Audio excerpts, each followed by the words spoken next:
Hello, my friends and family. We are live once again. Late night show, late late night political show, deeply serious podcast with my friend, my co-host, our honorary revolutionary Blackout sister is with us today. We have a lot to cover, and she has been killing it with the Twitter Spaces, teaching me a lot, debunking U.S. Talking points. Zoya is love. Zoya is life. How you doing, Zoya? Fantastic. Always happy to join you, my friend. Let's start debunking the lies of the empire. So we doing this now, huh? You guys, we already got a lot of people in here. We already got a lot of people commenting. Hope you guys enjoying the show. Me and Zoya, cause you in the West. You're on West Coast, so we probably can be doing these late night. Uh, I would call it rage stream where we like rage against establishment. Go through all like you guys think I have receipts. I come in these streams and people are like, man, Nick always got receipts. Nothing compared to my friend Zoya, who will host hours long. Like I do like 2 hour streams, and then you guys see I'll start bitching, and I'm like, damn man, I'm tired, guys. Zoya, how long you guys be going? Well, the last space went for a full 72 hours, and my first shift was 15 hours, and then my next shift was 12 hours. So, and I mean like nonstop. So there's no one more qualified to talk about this than Zoya, I think, especially her background, the amount of receipts she has on this. She's kind of like our Aaron Mate on this issue at least. Um, anyway, because we gotta do I had people ask me to do call in. Um, we probably gotta do call in because Twitter spaces that Zoya and Rome does is pretty much like call in, but it's on Twitter. Instead of wherever their like app is. People have been asking us to do it. I saw Sabrina doing it. Obviously, a few other independent media platformers use it. Maybe we should do that as well because those spaces be fire. And you guys usually see Zoya. She she presents a lot of factual information on here, but it's always funny when I see like some shit live or imperialist try to come into one of your spaces. Like there was some guy earlier on the last space you did yesterday where he was like, well, I actually want to talk about the bio labs and how that's a conspiracy. And Zoe's like, hold up. Shut that man down in real time. Like, man, you gotta put some receipts, and then you immediately cited sources debunking him. So that's fun stuff. That's fun stuff. But anyway, let's get into this. We got a lot of stuff to share. The first thing I want to get started is saying, especially, I feel like we got to keep hammering the Ukraine coverage. I try to keep it fresh. We did some coverage on Eric Adams. CJ been killing it on this topic as well because the pro-war propaganda, our media itself has been insane. The mass psychosis that the establishment is using and implementing on people during this crisis is crazy to see. You have people that are now like pretending that we live in a country that don't commit war crimes, that we are the advocates of peace, and Putin is the greatest war criminal of all time. And I've seen people talk about this issue, and it's clear they have no idea what even the basics of this conflict because the U.S. propaganda has been so insane. And I've been on this channel, we've been getting our perspective. I give my perspective because everyone who just don't go along with the talking points of this war is immediately like slandered and smeared as a Russian sympathizer. The shit that I've seen like from the View recently, from the liberal establishment as a whole, calling anyone who will like bring up factual information, like bring up the biolabs, like bring up the history of the 2014 Civil War, bring up the terrorism of the Azov Battalion. And we also bring like how can the West led by Joe Biden, how do we have the moral high ground? How do we have the moral high ground to criticize anyone? Right? So during this crisis, I'm gonna give you in here, Zoya. During this crisis, the geopolitics what's actually been going on has been one of the craziest things I've ever seen. This the battle between the Western Empire system, NATO, the imperialism as I resisted, it going full fledged against the global South and the East. Where despite the narrative, and I would love to hear from Zoya about this. Despite the narrative, where they say, "Oh, the world is against Putin." Putin made a giant miscalculation because the world is cracking down against him. That's not true because look at the population of China. You take India. You take a lot of African countries that said "F you, NATO." We with Putin here, and when you look at Venezuela, that pretty much said "F you" to the U.S. sanctions and Joe Biden. Look, China, what is that? Billion of people, over a billion people. India, over a billion people. Yeah, a lot of Africa. You got a lot of South America. You're looking at least 40 to 50% of the population that is not going along with the West talking points on this. But you would never hear this if you was only watching Breaking Points, neoliberal media, because they acted like, oh, Putin made a giant miscalculation. The whole world is against him. Russians are against him. And I've been listening to, I've been doing a lot of research, especially on this issue. Listen to people on the ground, listen to what Zoya had to say that debunks them. But what I find interesting is new info war, and I want to share this video because this video kind of highlights my position on who is the United States, who is the West to judge Putin, to judge Russia, to be the moral uh, dictator of the world police, right? So I saw this clip, and I want to start. I want to start with this and get Zoe's reaction because the West has been melting down because China is not blindly going along with the West and their talking points because they know history. They called out the West and the NATO aggression as being the cause of this war because the stance of the Chinese is to end imperialism as we know it. So the West was like, oh, we're going to get you here. We're going to get you here because if you're so anti-imperialist, you should cut off Putin for what he's doing. But China was like, no, NATO and the United States was the aggressor here. What Putin is doing may be regrettable, but you guys are the aggressor, and we're not going to fall for this full spectrum dominance ideology that you guys are putting out there. So what did China say? What was the reaction from China? I want to play this because I don't think you've seen a lot of places that have the hashtag stand with Ukraine, which is pretty much I want Ukrainians to die. That's what that means. We're gonna share some stuff with you that's funny later. But watch this video because this was China's response to the United States criticizing Russia for the human rights violation, criticizing other countries for their human rights, and so many bad actors in the West who goes along with it, like the UK, like France, like Germany, who somehow they had to pretend that everything the West did in my lifetime at least didn't happen. Excuse me. But they asked people in Africa to forget the crimes of NATO when they backed the colonial Portuguese, backed AFRICOM, that's responsible for, I think, like 13 coups in Africa, somewhere around there. So Venezuela remember the economic war. So they tell them F you. And you're not getting this perspective, right?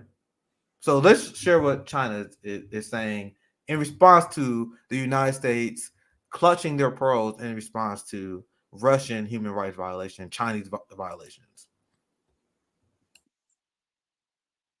There has been an endless string of malicious incidents involving deaths caused by police brutality in U.S. law enforcement.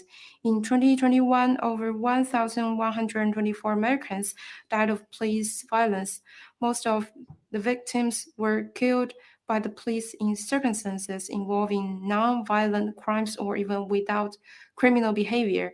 The Lancet published a study showing that between 1980 and 2018, around 30,800 people died from police violence, and age standardized mortality was about 3.5 times higher in Black people than white people.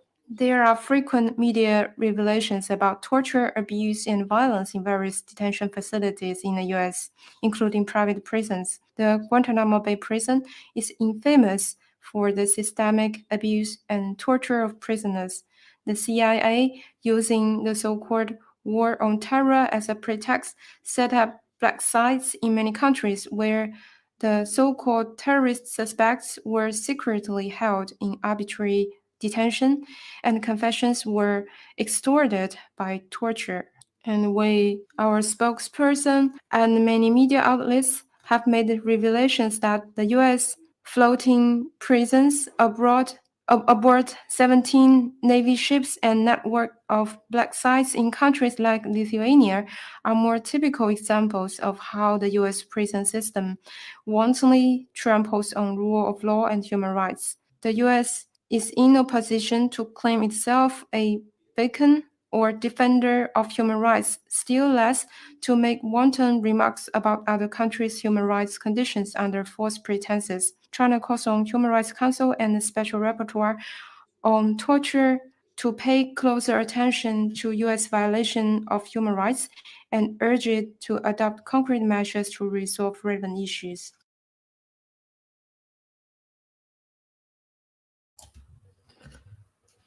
Based as fuck from China there. And this is actually a huge move. I was talking to my Chinese comrades yesterday, and they said that China is not coming out and making this statement lightly.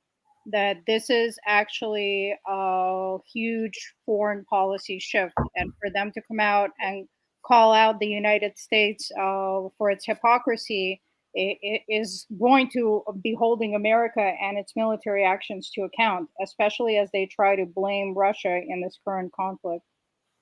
And it's going to be glorious to see. We have seen China bring up the human rights violations of the West before, but now, especially with the new positioning, the new Cold War that's escalating, I think we're gonna see this, especially like ramping up, like you said, as a strategy to delegitimize the United States, the West, and as someone who's part of the community, who's a victim of the statistics that the Chinese ambassador there was reading off, I'm all for it. I love it. I love it. And anyone who considers themselves to be anywhere left of center, who's repeating anything other than that, I cannot consider an ally at this point. And my number one aim has been the people who inflict the damage in our community, in our backyard.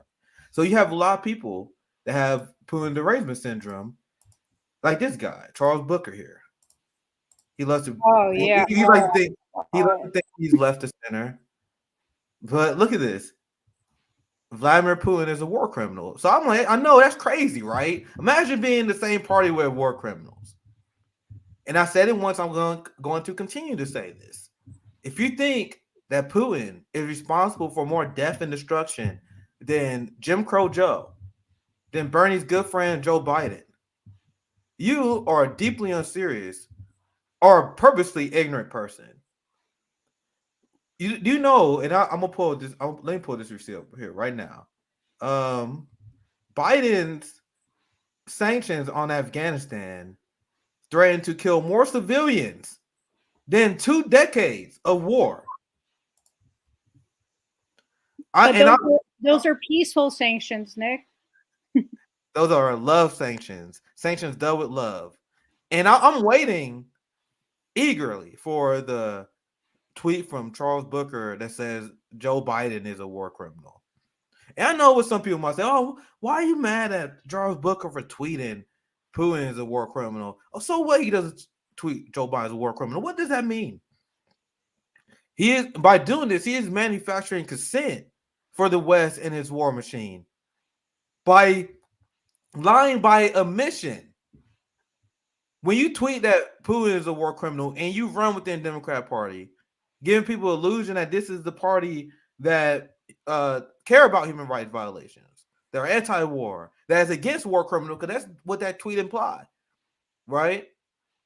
You are doing nothing but whitewashing the crimes of your party and you manufacturing consent, that's you are spreading the notion that the West is morally superior to their enemies like Putin, which justifies increased military budgets. They send in more weapons to Ukraine. We spend more military budgets, right? But Zoe, I want to get you in here. You have anything?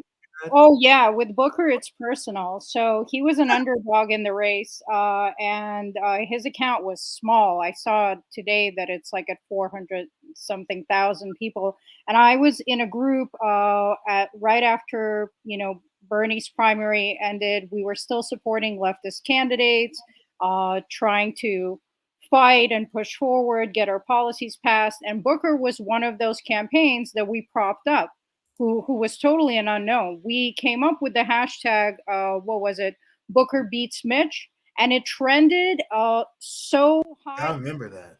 Yeah, like even shitlibs were retweeting it, and it ended up on the news. So we helped this guy campaign. We helped create him. And for anybody that's going, why are you? Well, this is us holding him accountable. If we're going to prop up these people based on the things that they promise us, we have every right to have expectations of them to be at least anti-imperialist. If you can't call out the Democratic Party or the Republican Party in this case for that matter, then what do you stand for? How are you on the left? How are you going to authentically represent anything that we need? Charles Booker gives me major Jamal Bowman vibes. It's like almost like he can't wait to sell out. I can feel it. Like he pushed like January 6th hysteria. He pushed the entire red blue divisive culture war game. And that's the new grip for progressives, where you can sound progressive sometimes, where you can talk about some things like Medicare fraud, student loan debt, but you must pedal the line of the empire. You must pedal the line of the establishment agenda of the Democrat Party. So well, you can, even though you're tweeting about stuff like Medicare fraud, increase the minimum wage, cancel student loan debt, they're not threatened by that. They don't care because they know that's not going to happen, right? So they're like, yeah, go ahead and tweet your head off on those things, but they don't even want you to raise awareness about the fact that Biden's a war criminal. So you can tweet Medicare fraud all day, but imagine if Charles Booker was tweeting Joe Biden's war crimes, posting receipts. Like you know the old like Senate floor speeches we play on here all the time of him talking about how he created civil asset forfeiture, him talking about how he went to we showed the old speeches where he was praising and backing up the talking points of Dick Cheney and George Bush, despite the lies that he tells that he wasn't against that war. So imagine if you had like Charles Booker constantly tweeting this stuff out. Well, imagine if you have Charles Booker constantly just tweeting this article out, like this one right here. Like, yo, saying like Biden, what's up with this? If he was doing that, he would not be welcomed by the establishment the way he is now. The same thing that happened to AOC, I see happen to Charles Booker, where he's supposed to be their enemy, but now they like him. You know what's that? I see all the shit live. They retweet him, they blast him out. He's supposed to be an enemy because they know that he knows his role. That's a smart move by Booker. And then Zoe, I mean, this is hurtful because he's doing it on grassroots donations. If you're just going to walk with the establishment, then don't take working class money. You're stealing hope. You're stealing people's grocery money. I mean, this is why you see a backlash from the left. It's not because people are unrealistic or unreasonable, as often they're framed and dismissed that way. It's because we funded them under the promise that we would own them instead of corporations owning them. So why are they aligned with corporations in their rhetoric? It is outrageous. Yeah, and the point you bring up about them taking money from working class people, progressive donations, that is key and that is giant. That's why we gotta have like a razor eye on these people. People always say, "Why you criticize the best among us?" It's because they serve a different role. They are now the PR agents of the party. Who they like Rashid Tlaib. Their job is to give a response to the State of the Union, not to criticize the president. This is what Rashid Tlaib did. Rashid Tlaib, she could have called out Biden sending weapons to Israel that is ethnically cleansing her own people. Rashida Tlaib in front of millions of people decided not to do that. She decided to say, I stand with the Ukrainian people, selling her own people out. Instead of bringing up the fact that Joe Biden ran on so many progressive policies, but he refused to implement any of them, so many lies on the campaign trail, the fact that we have more kids in cages, the fact that he funded multiple genocides, calling out the Saudi Arabia starvation that's going on over there. Instead of doing that, she was like, yeah, if Biden has a bold agenda, if it only wasn't for Joe Manchin and Kristen Sinema and a few bad faith actors in our party. And I'm like, what are you doing? So that's why we got these people. Rotating villains. They're just creating rotating villains. That's what they're doing. They need scapegoats. And you see how happy they are to go with that. Like we should to leave the squad, Bernie Sanders, they were more than happy to go along with the rotating villain instead of doing what RBN has done. Instead of doing what we have done, where we educate people about the concept of the rotating villain and why it's ridiculous. If you don't know, I'll explain it again. The concept of the rotating villain is dumb, especially if you're progressive who actually care about human rights for multiple reasons. So the idea that you're going to have a state of the union response to Joe Biden and bring up Joe Manchin and Kristen Sinema makes no sense. Why? Because Joe Manchin and Kristen Sinema is in the legislative branch. Joe Biden is the commander-in-chief in charge of the executive branch. So if you look at the worst crimes that Joe Biden has done and everything that he fails to do with his executive authority, like giving us all health care in the middle of a pandemic, like putting marijuana as a Schedule I drug. Like these are things that he can do as the leader of the executive branch that Joe Manchin and Kristen Sinema, they can't do anything to stop him. They can't do anything to stop him using his executive authority and the fact that he's the commander-in-chief. Because the Congress and the Senate have long since punted their executive authority on a Congress executive authorization for war. But that's irrelevant. So when you have Biden continue to fund the police more while funneling money from the CARES Act, when you have him funnel and increase the military budget more, these are things that have nothing to do with the legislative branch. Do you guys see what I'm saying? You can blame Joe Manchin. I don't think it's smart because I think it's better to look at the system as a whole. But it makes more sense to blame Joe Manchin and Kristen Sinema when you talk about the sins of the Democratic Party and their inability to get things done in terms of legislative accomplishments, right? The Democratic Party is ineffective because you got moderates like Joe Manchin and Kristen Sinema, and then you have money that will continue to corrupt the future candidates. So the next ones will be Joe Manchin, Kristen Sinema. That's a legitimate critique. A legitimate critique is not saying that Biden is disappointing only because of the legislative branch. So now you just ignored all the people you claim you fight for. The same people that you like, I will stand up for defunding the police because I know that police violence and the power between that the state gives to the cops is unbalanced, and we don't support that as leftists. But now you're saying Joe Biden's good, despite he took the money from the CARES Act that's supposed to help local government get people that are supposed to help healthcare, go to hospitals, right? He now giving that money to the police. She don't bring that up at all during her State of the Union response. She doesn't bring that up. Doesn't bring up the kids in cages that you guys used to care about. I'm asking, what did Joe Manchin and Kristen Sinema have to do with that? DHS falls under the authority of the executive branch. Joe Biden can wipe them away just like that. Just like that, with a stroke of the pen. That he can immediately defund DHS and extension ICE. So my question is, why would anyone, with everything I just said, and I'm sure there's much more I can bring up. With that said, why would anyone pretend that Joe Manchin and Kristen Sinema is why Joe Biden is not successful? That was what Rashida Tlaib did. So yeah, to expand on that and go right into the next thing that I wanted to share, what we're witnessing is a larger phenomenon. Whatever MSM says is parroted verbatim by people that are too busy working and surviving to fact check these fake narratives. We are perpetually distracted as a nation, and that is not an accident. So let's hear this. Another thing is to disseminate propaganda to influence people's minds. And this is a major function of the CIA. And unfortunately, of course, it overlaps into the gathering of information. You have contact with a journalist, you will give him true stories, you'll get information from him, you'll also give him false stories. Did you buy his confidence with true stories? You buy his confidence and set him up. We've seen this happen recently with Jack Anderson, for example, who has his intelligence sources, and he has also admitted that he's been set up by them. Every fifth story just simply being false.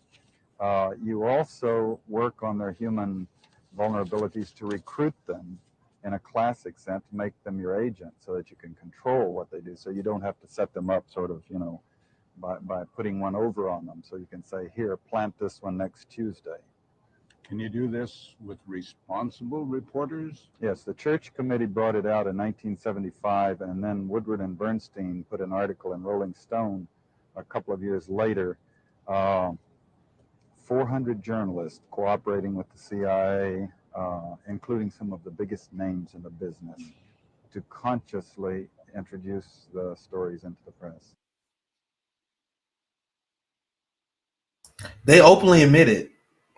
And if you think that the CIA is not active role in the way that everyone's thinking right now, that the intelligence communities are not conditioning people, that the military industrial complex is not conditioning people, you have the American people, a large percent of them that essentially calling for World War III because of the way they're conditioned. There are people, and we talk about the CIA, we talk about the CIA left, we talk about CIA infiltration techniques that they often use. And why do you guys think that is? That's probably one of the most relevant pieces of information that you can know right now. You have the CIA, which pretty much feeds, and he was saying it there, feed journalists information. You have CIA analysts, intelligence officers that would make appearances on MSNBC, weapon defense contractors that would be on CNN, and then people pretend that we're not the most propagandized country. So I think that's a good way to. I think that's a good time to share this, and we're going to get into our segment about the media being insanely pro-war. The position of RBN is the United States is the most propagandized country in the world. We are state media because the connection between the intelligence communities, the weapon defense contractors, and our media. And if you deny what I'm saying right now, I have an insane clip that I'm going to show you guys where there's a bunch of reporters essentially hawking the already insane Biden administration to send more weapons, to start World War III, to implement a no-fly zone. I know you saw that video, Zoya. We can watch that. I just dropped it in the chat, but it's perfect. We're flowing. Yeah, we're on fire. This is fun. So this is the response. This is the consequence of having a CIA captured media, and it's so funny. And I always bring this up. I always reference this. The debate that Nico House had with that. I don't know. I don't remember his name. That's how irrelevant he really is. Some white kid. I played it countless times where he was like, "If you don't trust the CIA, who do you trust?" If you guys, Brett Tube is 100% the CIA op too. Like you have Voss, you had that guy. I don't remember his name. The guy who I played this clip, the guy who debated Nico, and he was like, "If you don't trust the CIA, who do you trust?" I'll show you guys the clip here soon. But I think they infiltrated Twitch. They infiltrated social media because they know they had to reach Gen Z. And the success of people like Assad and Voss says a lot, right? So this is the results of the current PSYOP that's going on right now. And right. You know what's funny? Go ahead. This screenshot right here is exactly this information. RT shared it, and it was right away labeled as Russian state media propaganda. And it was on MSNBC. That's so crazy. That's so crazy. So the way the establishment programs people, you see how everyone is like hashtag stand with Ukraine now. And those same people was the people like, oh, we gotta vote for Biden Harris in 2020. And also knows these are the same people who push Russiagate. These are the same people who fall for every single PSYOP every single time. Every single time. Whatever CNN, whatever the Young Turks, whatever these people will tell them, that's their new thing. If you watch RBN, we cover different topics and topics in ways that I see no one else do.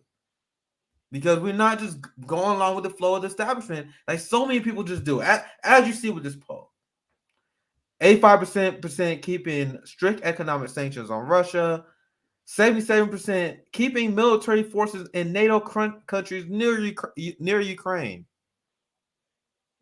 We talk about Putin's demands all the time on here. People are like, why you don't criticize Putin? His demands is literally demilitarize the region, create a neutral Ukraine, which will end the conflict. And since when is so many people pro-arming Nazis? We show the receipts of the arms literally going to the Azov battalion. But people, 77% of this country, people lost their goddamn mind. Now, the same country, once again, now let's go to the psychology of imperialism. Let's go to colorism and everything that we talk about on the International Leftist Coalition. This is everything that Dr. Karim Batesh talks about, and a lot of people in academia is furious at Karim Batesh, but they can't debunk him. Same with Dr. Peter Beattie. When he says the reason why our government and our state is able to justify inhumane immigration policies because of racism. They are able to justify war crimes because of racism and the color of some people's skin. And then there's some class reductions like, oh my God, Dr. Karim, what do you mean by that? That's ridiculous. You got to support the race card. I see those comments every once in a while when we do those streams. But look, 69% support admitting thousands of Ukrainian refugees to the U.S. The same country. I mean, when I see this stuff, I've made an argument for open borders multiple times to the chagrin of many people to my right here. But I think I have a very strong position, especially as a Marxist, right? I'm not going to go through that again. I want to make sure we stay concise on topic here. But I see that number, I like, bet. But when I know how right-wing this country is, when I see how the right-wingers speak about the Haitians, you had Kamala Harris that was like, do not come. In response to people that are victims of our policies. Like, it's one thing to be like, I don't want to take the refugees that some other country is responsible for. But to me, it's 100% the humanitarian act to at least acknowledge, like, yo, my country fucked this region up, so we should at least take refugees in. As a response to that, which our government has done at certain points, which right-wingers has melted down on. And Joe Biden and his administration agree with the right-wing shift that the Republicans took where we started to illegally deny people asylum, which is illegal, which the Democrats are like, all right, bet. Thank you for helping us shift over to window because we always agree with you on that. Do you guys see how crazy this is? The ability of the mainstream media to warp people's mind. If we had, look, they got 69% of people willing to accept refugees because they're white. Imagine if we had a media that actually promoted left ideas that are already popular. Like, imagine you had a media that actually showed what happened in Palestine. That covered Palestine. That will never happen under capitalism. This is a function of capitalism. So that will never happen under capitalism. And I saw Garland Nixon on your show talking about how he could have advanced in his career if he would have just fallen in line and kept reading the prompter.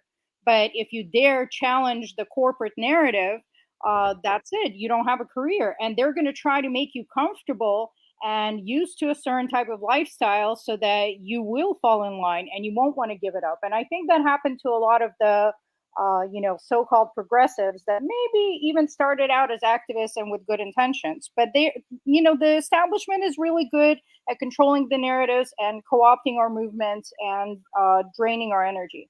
It's very disturbing how people pair things word for word. And I thought it was just a Twitter phenomena, but now that COVID's over, well, it's not over, but now that the restrictions are over and I see people more socially, I see it happening in real life where they literally repeat mainstream talking points word for word like zombies. And I don't think it's because the whole nation has gone crazy. I think this is by design and it's way more nefarious than that. And that's why I often look at establishment sources because I want to see the narrative that they prop out. So that's why I'm always able to tell who is unserious. Because if you don't know the establishment line, You can see somebody repeat it, you don't know it. I see people who call themselves anti-establishment, who call themselves anti-imperialist, who call themselves anti-capitalist, who fall for the psyop that I see happen in like slow motion. Like I see them attempt the psyop, and I'm like, okay, let's see who's gonna fall for that. And it's always the same people. It's always the same people. And now I'm talking about people you know, because these are the only people we can track. But when it comes to every single establishment psyop, you had the TYT left, you had the Sam Cedar Majority Report left, right there with them, falling for Russiagate, falling for the Syria false flags, now falling for the Stand with Ukraine nonsense. But what's even more jarring is that the same people that were attacking or criticizing the trucker convoy, worker movement that had some far right elements. I don't want to weigh in on it even, but they were calling out this entire movement of a lot of people that definitely was diverse from what I saw, for having these right-wing elements in it and showing these pictures. Now, the same people put a Ukrainian flag in their profile, and when they see the same symbolism but on a much larger scale, they're able to completely minimize and dismiss it. There's no consistency. That's one of the most damning. Like, they have no shame. Like, they were just calling.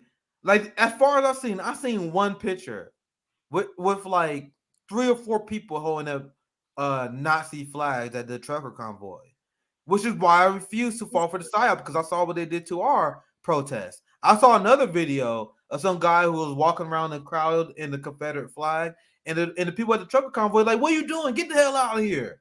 I saw multiple videos of them chasing out people who I think were Asian provocateurs. The same with the Nazi flags, right? I seen video after video with them of everyone at the protest condemning racism. So, like, what else can you do? Like, what else can you ask for them? Right? And not like there was asked about the racism at the trucker convoy, and it was like, oh, who gives a fuck? Most of them, every time I see people like confronted with the racism or right-wing elements of the trucker convoy, I seen them immediately like, no, that's blown out of proportion by the media. So if that what the convoy was about, why would they do that? Right? So that's why I don't understand why people will fall for that. So, but the people who quickly fell for that psyop, as Zoya points out, are quick to stand on side of the Nazis, right, in Ukraine, because that is what Rashida Tlaib tells them to do, right? When she says stand with Ukraine at the Progressive State of the Union. That is what I told you. That's the ills of people like Rashida Tlaib. Because maybe some of these people wouldn't listen to some of these Democrats, but they see progressives going along with the psyop and they lose. Then maybe I'm talking about a small percentage of people, but then they just lose their critical thinking skills, right? I don't know. But let's go to the last point here. 35. This is the crazy part. I say the crazy part for last. I don't know what else to say about this, other than I guess I'm happy the number's not higher. But you realize, oh my God. Like, you realize 35% is 1 out of 3, right? That's still a lot. So I'm gonna read it here. I'm sure you guys read ahead already.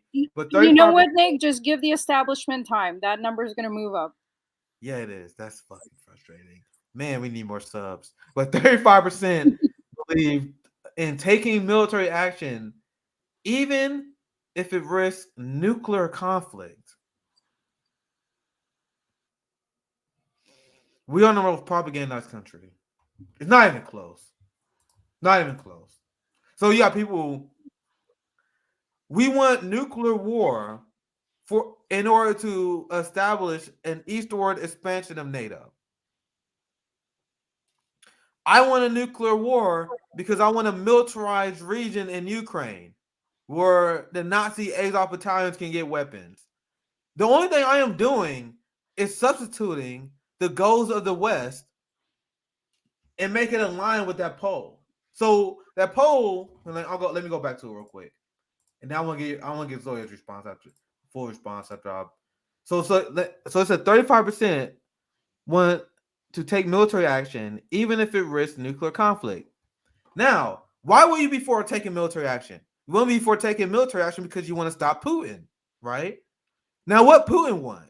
Putin wanted to stop the eastward expansion of NATO and to demilitarize and denazify the region. So reread that poll and make it accurate with context and see how crazy that is. 35% of people want to start a nuclear war because they want the Azov battalion to have weapons. Now you guys see how crazy this is? Reframe the issues. Zoe, do you have anything else you want to add?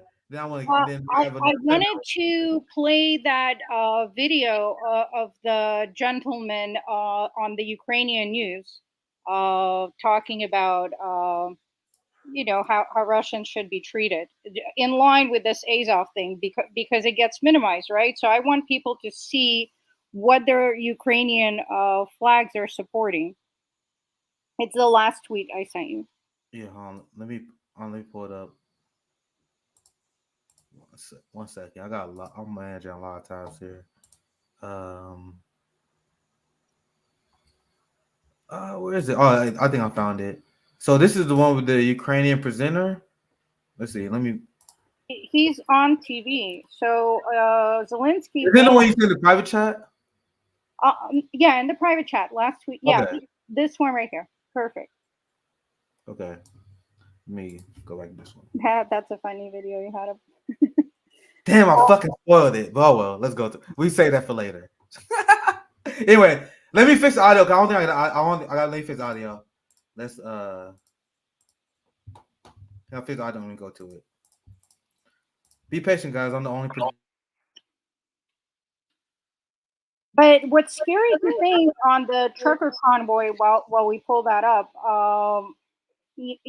so all it takes is for some right-winger to send funding to any general strike reform, and it could be easily dismissed as some right-wing movement.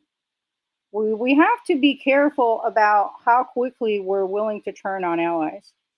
But this video right here, let me open it so I can also just introduce what's happening here. So this is the official Ukrainian TV station called Ukraine 24.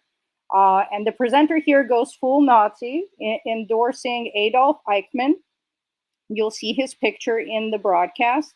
And I don't want to spoil what it says, but it's funny because Zelenskyy closed down opposition media, but left this outlet open. So every television in Ukraine right now, where people are scared, they want to find out what's going on next, this is what's coming into their living rooms. And this is the type of things they've been seeing since 2014. So you understand why the public is where it's at. Знаю, що як журналіст я маю бути об'єктивним, маю бути виваженим для того, щоб повідомляти вам інформацію з холодним серцем, але направду триматися зараз дуже важко, особливо в такий час. І якраз уже нас на Росії називають нацистами, фашистами і так далі, я дозволю собі зацитувати слова Адольфа Ейхмана, який сказав, що для того, щоб знищити націю, потрібно нищити в першу чергу дітей. Тому що, вбиваючи їхніх батьків, діти виростуть і обов'язково помстяться. Вбиваючи дітей, вони ніколи не виростуть, і нація зникне. Як Збройні сили України не можуть нищити російських дітей, тому що це заборонено правилами війни, і це заборонено різними конвенціями, в тому числі Женевськими. Але я не зі Збройних сил України. І коли мені випаде нагода розправитися з росіянами, я обов'язково це зроблю. Я дотримуюсь, раз ви вже називаєте нацистами, дотримуюсь доктрини Адольфа Ейхмана і зроблю все, що від мене залежить, для того, щоб ні ви, ні ваші діти ніколи не жили на цій землі. Для того, щоб ви відчули, як воно, коли вмирають ні в чому не винні цивільні люди. Для того, щоб ви відчули весь біль і страждання, коли ви говорите, а ми не починали війни, це все Путін. Ми не хотіли цієї війни. Ми теж її не хотіли. Але тепер ви мусите розуміти, що тут йдеться про перемогу українського народу, а не мир. Нам потрібна перемога. І якщо для цього доведеться вирізати всі ваші сім'ї, я буду одним із перших, хто це зробить. Слава нації! І сподіваємось, що такої нації, як Росія і росіяни, ніколи більше не залишиться на цій землі. Тому що це просто виродки, які засмічують цю землю. І якщо в українців є можливість, що вони зараз в принципі роблять, трощити, різати, вбивати, душити москальноту, я сподіваюся, що кожен внесе свій вклад і замочить хоча б одного москаля. So please tell me how there's no Nazi problem in Ukraine. I mean, this is ethnic cleansing, genocide at its peak. If you guys ever wondered how did Nazi Germany happen, it's playing out right in front of our eyes. And you have the public minimizing everything that comes up, every single symbol. You know, some people are dismissing the Nazi salute, other people are dismissing the Iron Cross, the Wolf's Angel. Like, how much more is it going to take for people to realize what is happening on the ground there? And this operation has been funded by NATO and America. This extremist movement rising in this country is the same playbook they used in many other countries. I mean, who do you think created Osama bin Laden? Yeah, so this is the meme I made a few weeks ago. This one here. So this is the United States left in a nutshell. We keep seeing the Nazis in the Azov battalion show us who they are, even despite having this massive spotlight. They're like, this is who we are. So when it comes to having alliances with Trump supporters in order to get health care, in order to start a general strike, a lot of people got mad at RBN. They're like, oh my God, you guys are endorsing a red-brown alliance just because you want to get health care. But now, literally, in order to funnel money to weapon defense contractors. Hold on, take over real quick, Zoya. Take over real quick. I gotta handle something. Sure. I'm gonna read you guys something that Noam Chomsky said a while ago, and I know he went pro Biden, and in his later years has kind of lost the plot. But he was on point with this comment. What's the purpose of NATO? Well, actually, we have an official answer. It isn't publicized much, but a couple of years ago, the Secretary General of NATO made a formal statement explaining the purpose of NATO in the post-Cold War world is to control global energy systems, pipelines, and sea lanes. That means it's a global system, and of course, he didn't say it. It's an intervention force under US command, as we've seen in case after case. So that's NATO. So that is NATO in a nutshell. Thank you, Zoya, for taking over. Once again, I had some background stuff I had to take care of. But let me you guys see the point I was making here. You guys saw the meme already. Lefties they love themselves some Nazis now just because they want to posture, I guess. I don't even understand even their point of view. But my position is clear. As a communist, I'm anti-Nazi. I am for punching Nazis no matter where they're from, right? So I have good news, right? And I think hopefully our video don't get pulled for this, right?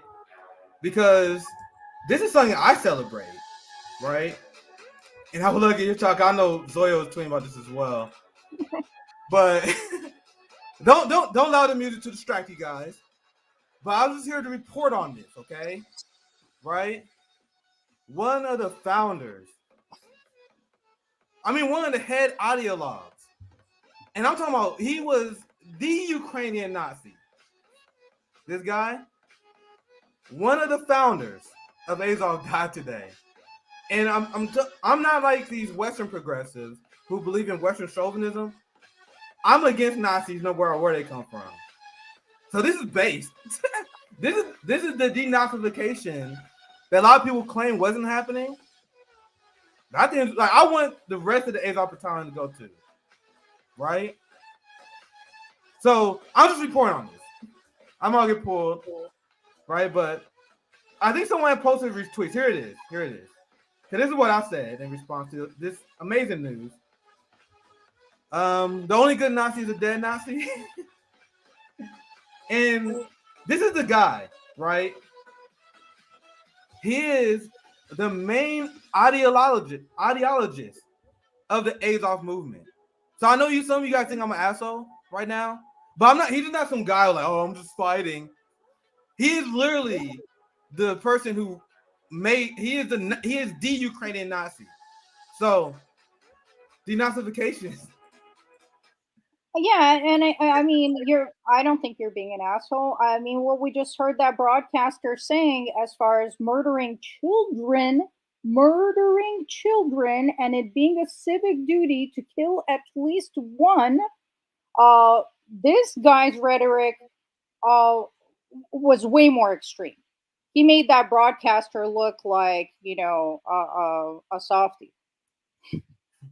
So that is who has perished. Of course, any loss of life is tragic, especially as abolitionists. If we would have had a chance to sit down and talk to him, maybe we could have changed him. But the reality is that these people, as of right now, are perpetrating evil. And they are trying to brand themselves as the victim, which is just beyond insulting. We have that next clip from Jen Psaki on the war-mongering. Yeah, let's do that segment next. I'm gonna put that up. I'm trying to make sure I didn't miss any other super chats. Sorry, since I'm only one producing, I might miss them sometimes. But thank you for the 999 Venus for the super sticker. If you guys are enjoying the show, another great way to support it is by signing up on Patreon or via direct donation, because we're essentially demonetized on YouTube. Not technically, but essentially, because YouTube is not paying us. Long story short, please support us on Patreon. That's a long story. But anyway, we can go to the next story. Because we talk about how the United States is the most propagandized country.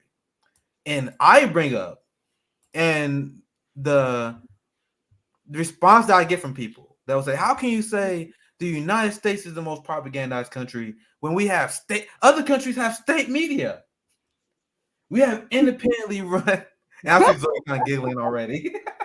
A lot of people say we have independently run media in this country. How can you say that countries like Russia and China that have state media is more propagandized than us? Now, I don't know how many times I gotta go over this concept of capture between the media, corporate state, and public officials where they retire and work at weapon defense contractors. Then you have weapon defense contractors that put a ton of money into corporate media, and then those corporate media, they favor and they prop up certain candidates that will do the bidding of big pharma and the weapon defense contractors, and then donate to their campaign while they're running ads at the local news station. And then, just so happenly, the same big pharma that run ads on MSNBC and CNN, who's also giving money to Joe Biden, then Biden pulls away from the public option. Do you guys see the connection between our corporate media, corporate entities as a whole in our state? But I am explaining to you the concept of that. I don't even think you need a concept to understand this. I think you got to just observe what is going on in our everyday life. Now, there was this press conference that Jen Psaki had, right? And now we show you the polls on the American people that want nuclear war with Russia. The amount of people who want to keep Nazis armed, right? Why is that? It's because you have reporters, you have the media, which I cannot put it in any other terms other than this, been wholeheartedly captured by the military-industrial complex. And if you think I'm exaggerating, let's watch this clip, and I'm going to give Zoya's reaction first as always, but let's dive into the video, because I think I'm prefaced it enough. Zelenskyy and other Ukrainian officials have made so clear that what they believe they need the most is more warplanes and fighter jets. So why is the U.S. assessing something different?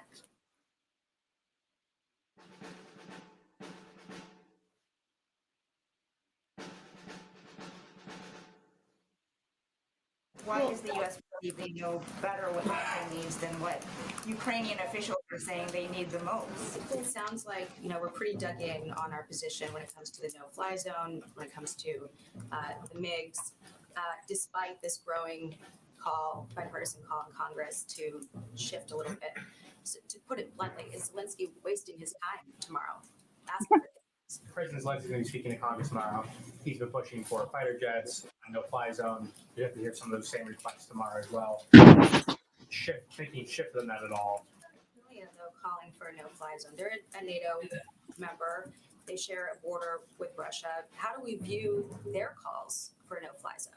And on President Zelensky's address tomorrow, of course, he is expected to ask for more assistance, as my colleague noted.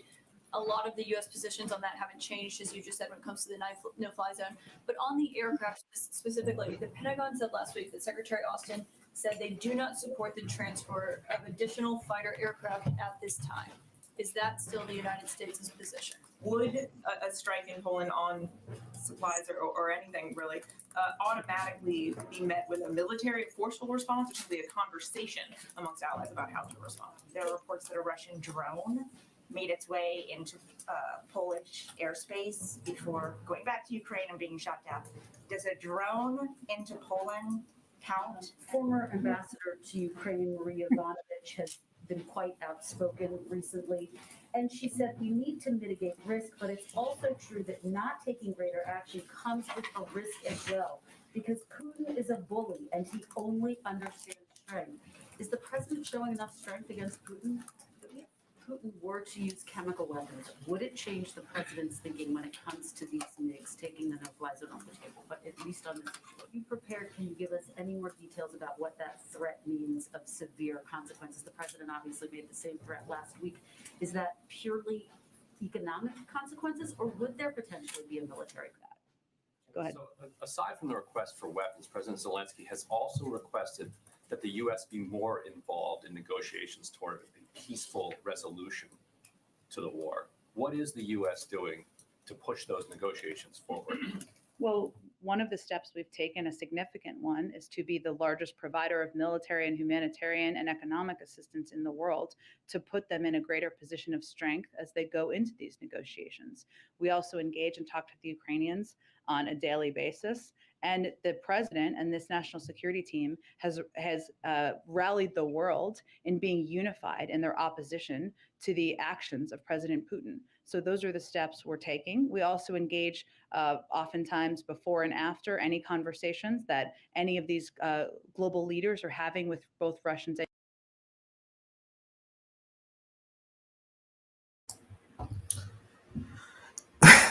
you know, our media is in a fucked up position when you have Ryan Grimm, the only sane person in the room. That's how fucked up the Overton window is. Oh my God, this timeline is making me agree with so many people I've been rallying against for years. That's how it is. That's how it is. Sometimes you agree with people. Like you have some issues you've been battling people with. Then there are issues sometimes like, oh damn, you actually got that one right. I still know who to trust, but out in that room, like they made Ryan Grimm look really good because he was the only one who didn't sound like an absolute psychopath. But what was your thought? I didn't mean to interrupt you, Zoya. Well, no, I was just gonna say I really wish these so-called journalists had gear like, you know, race car drivers that just said like sponsored by Lockheed Martin, Raytheon, so we could see really who's talking, because they are all representing their corporate donors, their corporate owners. What is with all of this warmongering? Can we do more war? How do we know what they need? And even today, after, as soon as I saw that segment yesterday, I was like, tomorrow Zelensky's supposed to speak in front of Congress and he is going to do some emotional manipulation and everyone is going to cry these fake tears and totally send weapons. And that's exactly what happened. And the Biden administration announced that they're going to be sending a long laundry list of supplies. I'm actually going to DM you the list because it's quite daunting. And even after that, the liberals were all in the comments saying, why so few? They don't need 100, they need 1,000. We need to send them more.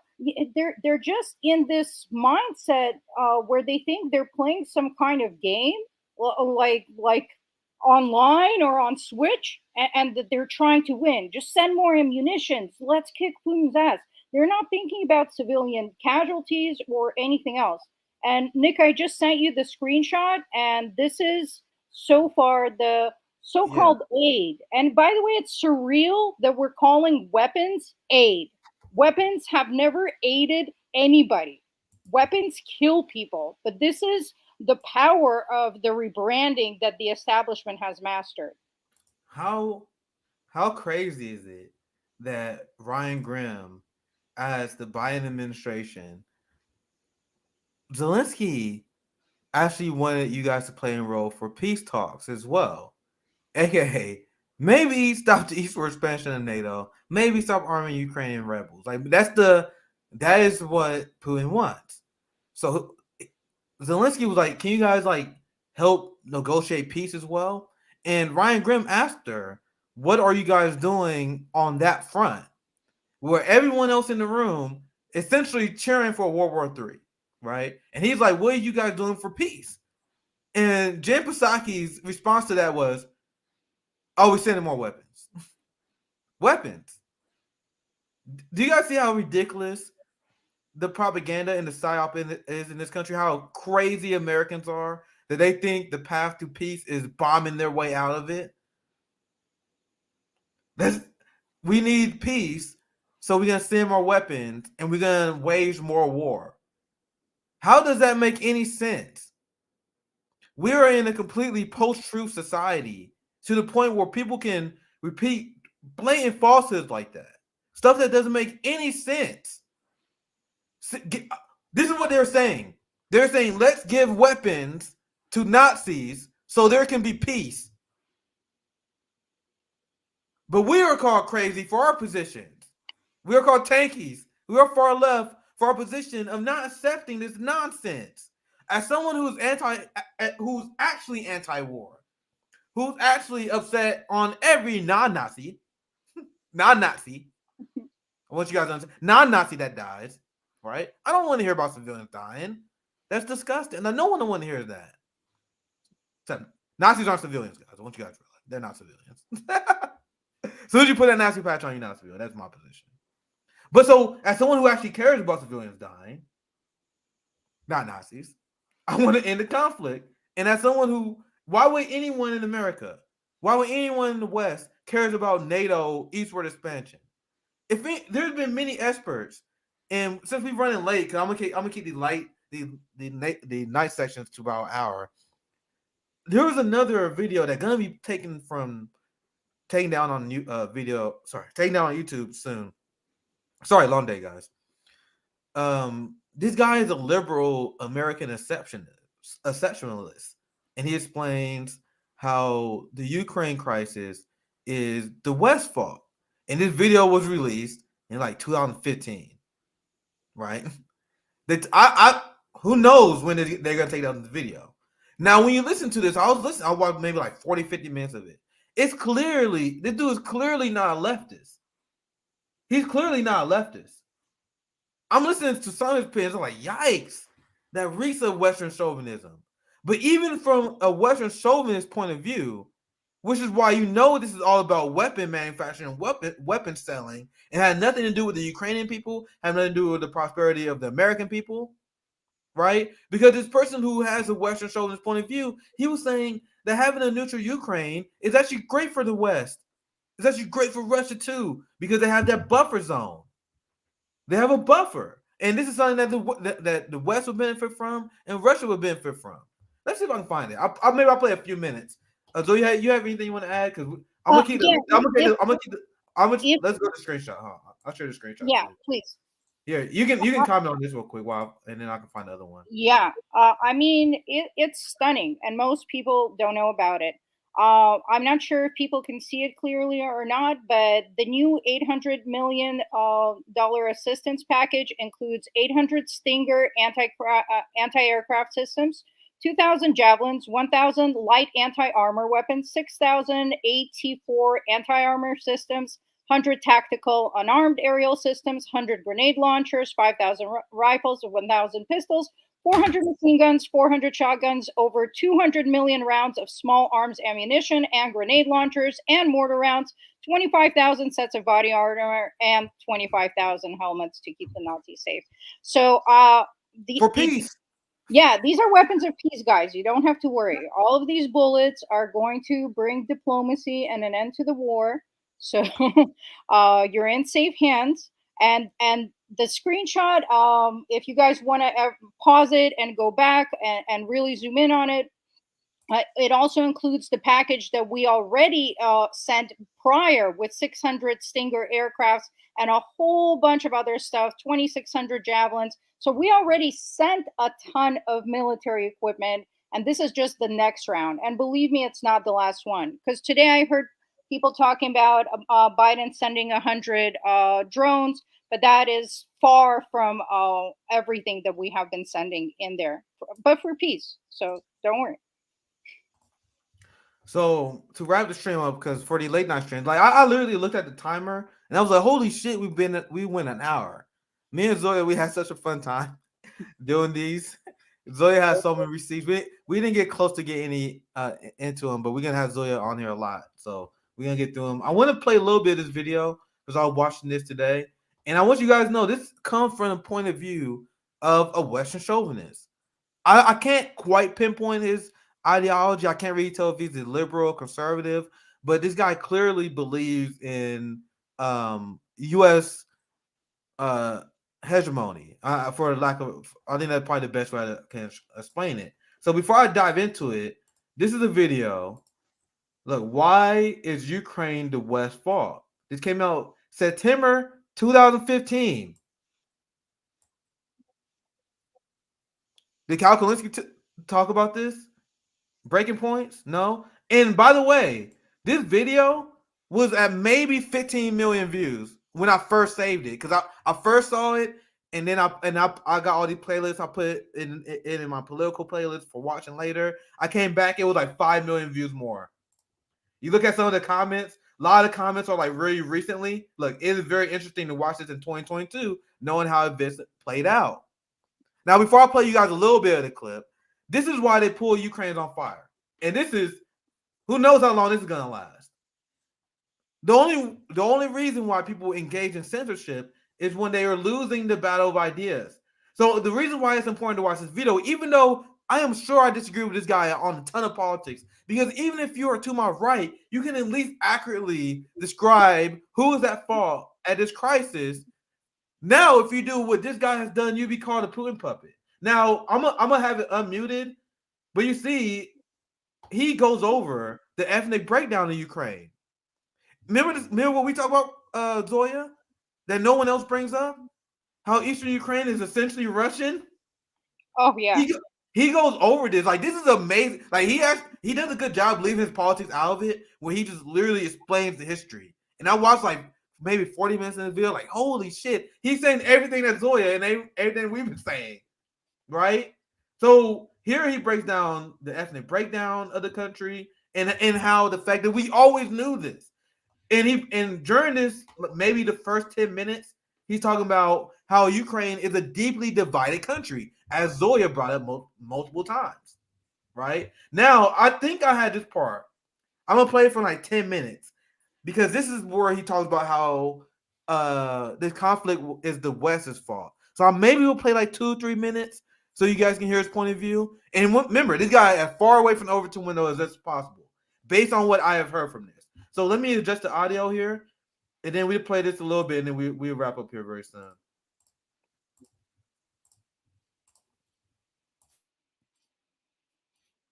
But the precipitating causes are designed to get at that. And then what we want to talk about is the Russian reaction.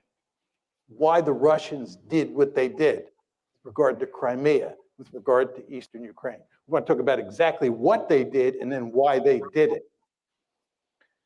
So let's start with the deep causes. My argument is that the West is principally responsible for this mess, not the Russians. This, of course, is not the conventional wisdom in the United States.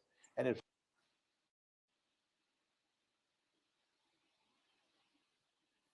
for this mess, not the Russians.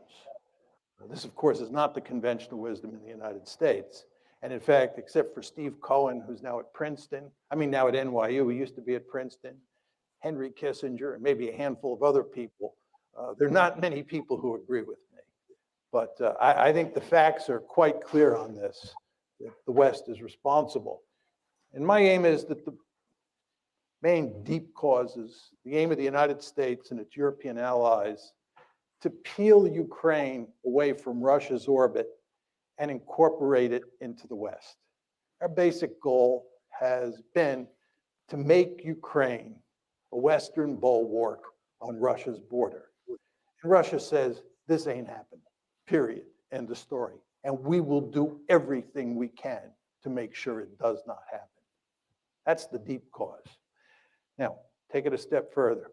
There are three key elements in our strategy. The first is NATO expansion, and in many ways the most important. And I'll talk in some detail about that in a second.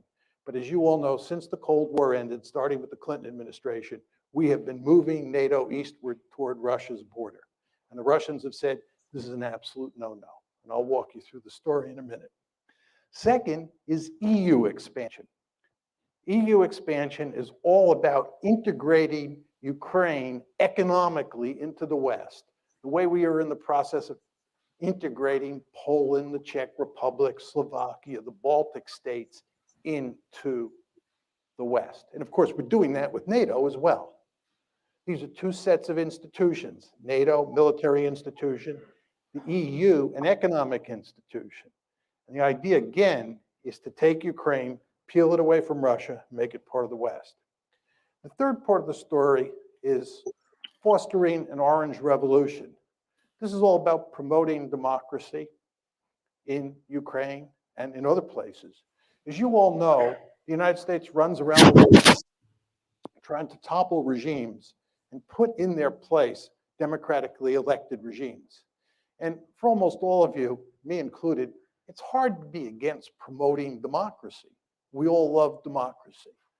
But if you're Vladimir Putin, or if you're part of the leadership in Beijing, when the United States talks about democracy promotion, that means toppling your regime. And you won't be surprised to hear this. They don't like that in Beijing, and they don't like that in Moscow. Right? They do not like that.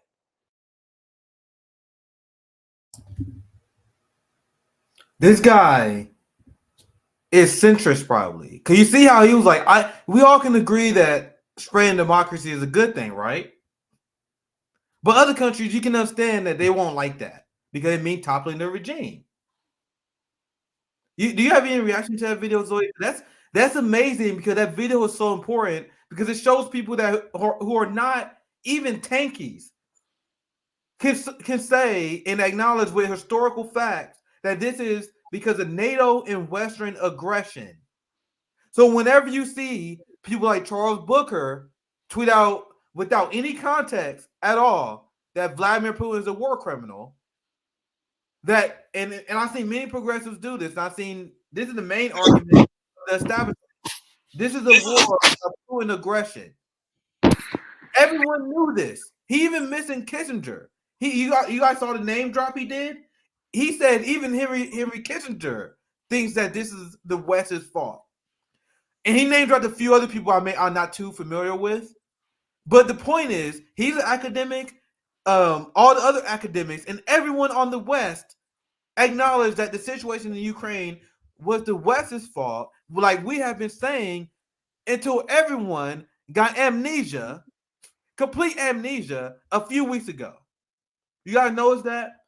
I would love to hear this guy. I don't know. This dude flopped. I would love to hear what this dude take on, because that video that we just watched, guys, was released September 2015. 2015. But if you bring up everything he brought up, people was like, "What are you, anti-American?" For one, yeah. But they were like, "You're a Putin puppet," right? This is what Tucker Carlson said on his show, and they all saying he's a Russian agent, right? That is it's so ridiculous. But Zoya, do you have any reactions to that video? And we're probably gonna wrap up soon because I'm tired. Yeah, I feel you there. It's I mean, I'm 3 hours, Yeah. so I have an advantage. They just can't smear everyone making a concerted effort to talk down escalating geopolitical tensions to the brink of possible thermonuclear war as tankies. I mean, the gaslighting is surreal. And Jimmy Dore did a breakdown of a massive thread. It's on my timeline for anyone interested, where it's just listing all of the people that had been warning about this for years. That if NATO keeps expanding and ignoring Russia's real security concerns, that this is exactly the situation that they're going to create. That's why this is a manufactured crisis, as we've said before on here. And I don't think this is a time to coddle so-called allies. We got to confront people who are virtue signaling with their Ukrainian flags. Just to feel a sense of moral superiority, we got to confront them with the truth.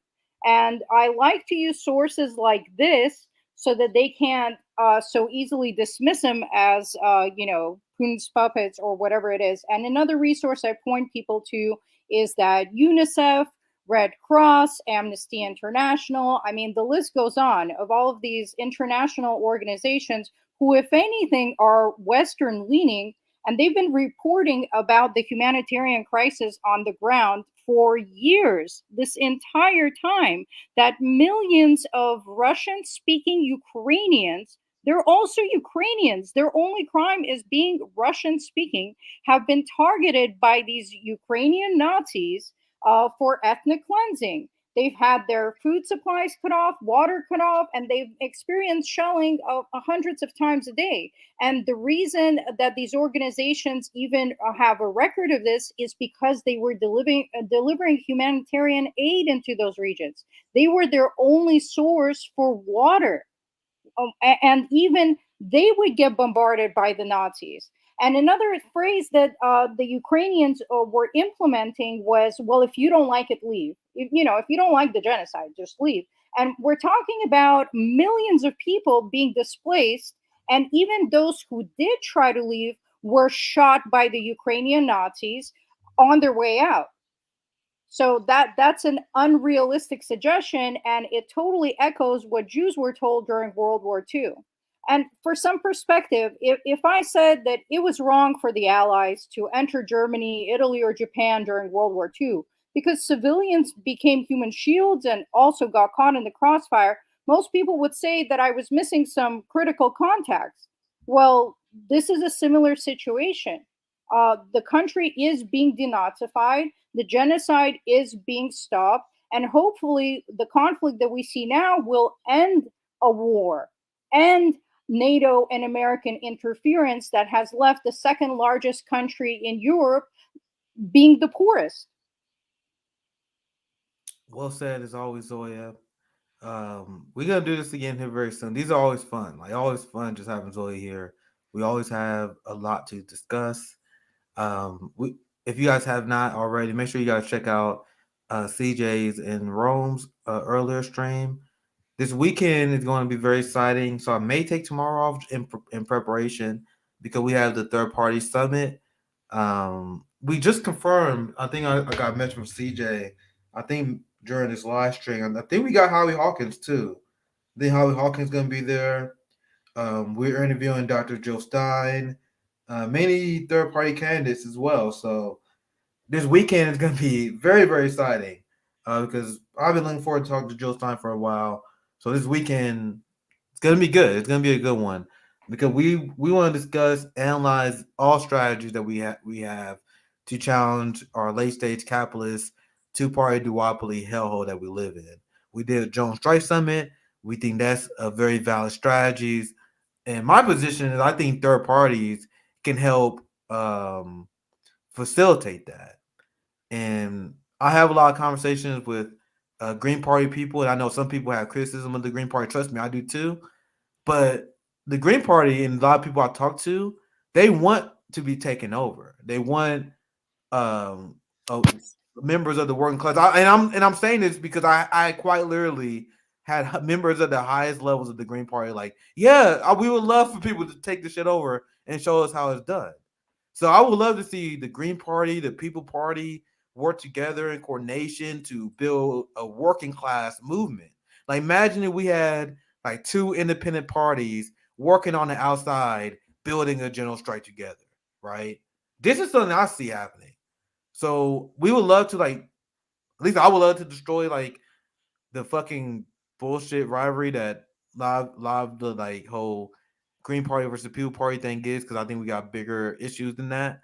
But that's just me speaking. That's just me speaking. But the point is, we just want to advocate for different strategies. So this weekend we're gonna talk about a lot of different ways third parties can help our movement. So I think they may be doing roundtable tomorrow, but I got a lot of stuff to do tomorrow, and I want to make sure I'm prepped for the third party summit. So I don't think you guys see me tomorrow. We see. But Zoya, do you want to join me Saturday? Maybe Friday? Oh, well, CJ's been talking to me. He's bringing me in to start on Friday, and I don't know where else. I told him to just put me wherever is going to be convenient for you guys. So Friday morning at the beginning, I'm going to be there starting this exciting event off. Good. Like I said, but one thing I want to mention before we sign off, and I know we won't have too much time to get into it, but today this was sort of breaking news today that Zelenskyy gave this. You can cover this real quick, and then we can wrap up. Okay, so if you can open the last tweet I dropped in the chat. And I'll read the description for it, but I want people to hear this Oscar-worthy performance. So Zelenskyy delivers warmongering speech to Congress, co-opting "I Have a Dream" to demand further sanctions, jets, and a no-fly zone, which means shooting down Russians, stating that aggressors must be preemptively destroyed to preserve peace. And we know who will be labeled as the aggressors. Of course, you know, we always know, and of course, it's leading up to China eventually. I just want you guys to know that. All of this is a premise. We have to zoom out and look at things in the bigger picture, because everything that's being set up right now, believe me, this is going to be turned around and used on China, because China is due to surpass America economically. And eventually it's going to, I mean, even right now, its military is in many ways superior to the American military. Because China is so efficient, there's a specific fighter plane that takes China 2 years to build, but it takes America 10 to 15 years to build. And just to be clear, Saddam and Gaddafi weren't saints, but the only reason they became villains was because they threatened the petrodollar. So everything we're seeing happen right now, it's part of a much bigger game that the empire has been playing with us for a long time. But let's go ahead and hear from, you know, this actor, literally. Today, it's not enough to be the leader of the nation. Today it takes to be the leader of the world. Being the leader of the world means to be the leader of peace. Peace in your country doesn't depend anymore only on you and your people. It depends on those next to you, on those who are strong. Strong doesn't mean big. Strong is brave and ready to fight for the life of his citizens and citizens of the world, for human rights, for freedom, for the right to live decently and to die when your time comes, and not when it's wanted by someone else, by your neighbor. Today, the Ukrainian people are defending not only Ukraine, we are fighting for the values of Europe and the world, sacrificing our lives in the name of the future. That's why today the American people are helping not just Ukraine, but Europe and the world to keep the planet alive, to keep justice in history. Now I'm almost 45 years old. Today my age stopped when the heart of more than 100 children stopped beating. I see no sense in life if it cannot stop the death. And this is my main mission as the leader of my people, great Ukrainians. And as the leader of my nation, I am addressing the President Biden. You are the leader of the nation, of your great nation. I wish you to be the leader of the world. I don't wish us to be the leader of the world. That, and you want to tell me this guy's not a U.S. puppet? Like, you guys saw the title of the stream. You guys think I was exaggerating? Biden, the man who is funding multiple genocides, who's starving millions of Afghanistan people, who is financing a genocide in Palestine. I want you to be the leader of the world. And that's not a Biden puppet. They're not a puppet of the West. Does that sound like someone who had the best interests of Ukrainians at heart? Does that sound like someone who had the best interests of Americans at heart? He is literally proposing World War III. And the reason why we had to control the flow of information, the reason why people had to lie about what Putin says, because once you hear his demands and compare it to Zelenskyy, like Zelenskyy is a psychopath. You want to see this is the last thing I'm gonna share when we wrap up. You want to see what comes from Putin compared to Zelenskyy, and this is what I was explaining when I'm talking about the sanctions on the American people. I'm not actually gonna play the video because I'm not sure if it's in English or not. So I'm actually gonna just read it, and I think this is more saying than what Zelenskyy said, right? And now this is what Putin has said, and this is a great way to end this live stream. He said, I want ordinary citizens of Western states to hear me too. They are now trying to convince you that all your difficulties are the result of some hostile actions of Russia. That is from your wallet. That from your wallet you need to pay for the fight against the mythical Russian threat. So Putin is acknowledging that the United States is sanctioning our own people. And the question from RBN, why are we accepting this? Why are we accepting Zelensky's position of starting World War III instead of having a neutral Ukraine? And I can only imagine that Putin and many Russians are like amazingly confused about the meltdown of the West, the same China and Africa and South America, where a country that is responsible for the most human rights violations are now trying to pretend what Putin is doing is unreasonable, when we all know that every single Western country would do the same if Russia did the same to Mexico as the West did to Ukraine. So what Putin's saying is straight up. He even say hostile actions of Russia. But he's asking us, why are we willing to pay more? Why are we willing to pay more to expand NATO? And that's the question I'll leave to you guys. And that's what Putin here is saying. So anyway, any last thoughts on anything else you want to say? I'll give you last word. Yeah. So, first of all, just in case people don't know this, no-fly zone is a term that was popularized in the 1990s.